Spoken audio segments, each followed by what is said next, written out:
চট্টগ্রামে মব তৈরি করে পুলিশ কর্মকর্তার উপর হামলার ঘটনাটি পরিকল্পিত বলে মনে করছে পুলিশ।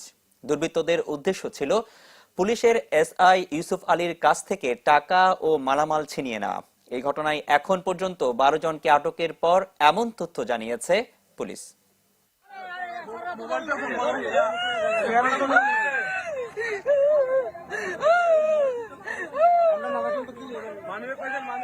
চট্টগ্রামের পতেঙ্গায় মব তৈরির মাধ্যমে গেল শুক্রবার রাতে পুলিশ কর্মকর্তা ইউসুফ আলীকে মারধর করে কয়েকজন, ছিনিয়ে নেয় মোবাইল, মানিব্যাগ ও ওয়াকি টকি।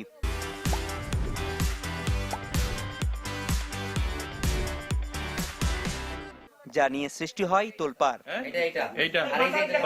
এই ঘটনায় দ্রুত অভিযানে নেমে প্রথমে 2 জন, পরে আরো 10 জনকে আটক করে পুলিশ।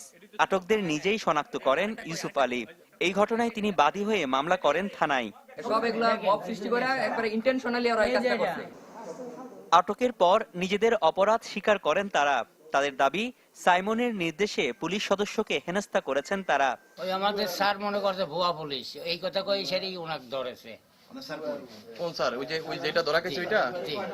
তো ওনার তার শরীরে পোশাক ছিল না? ছিল। হ্যাঁ, তোমার কোন স্যার? কোন স্যার? স্যারের নাম কি? কি নাম? সাইমন। সাইমন। পুলিশের দাবি, গ্রেপ্তার সবাই মাদকাসক্ত, পাশাপাশি জড়িত ছিনতাই কাজে। তাদের সবার বাড়ি পাবনা। ওই দিন পরিকল্পিতভাবেই মব তৈরি করে তারা পুলিশ কর্মকর্তার উপর হামলা চালিয়েছে।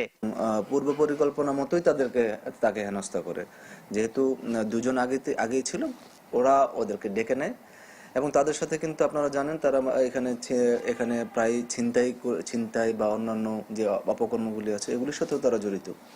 তাদের সাথে মোটরসাইকেল পাওয়া গেছে এবং তাদের সাথে যে ছোরা পাওয়া গেছে, আমরা ধারণা করি যে এই ছোরা এবং মোটরসাইকেল ব্যবহার করে তারা এই ধরনের অপকর্মের সাথে লিপ্ত থাকে। নগরীর আগ্রাবাদে একটি ভবনে ম্যানেজার হিসেবে কাজ করে সাইমন। তার বাড়ি পাবনার কুলুনিয়া। সে মূলত দিনমজুর হিসেবে পাবনা থেকে সবাইকে নিয়ে আসে চট্টগ্রামে। রনি দত্ত, চ্যানেল 24, চট্টগ্রাম।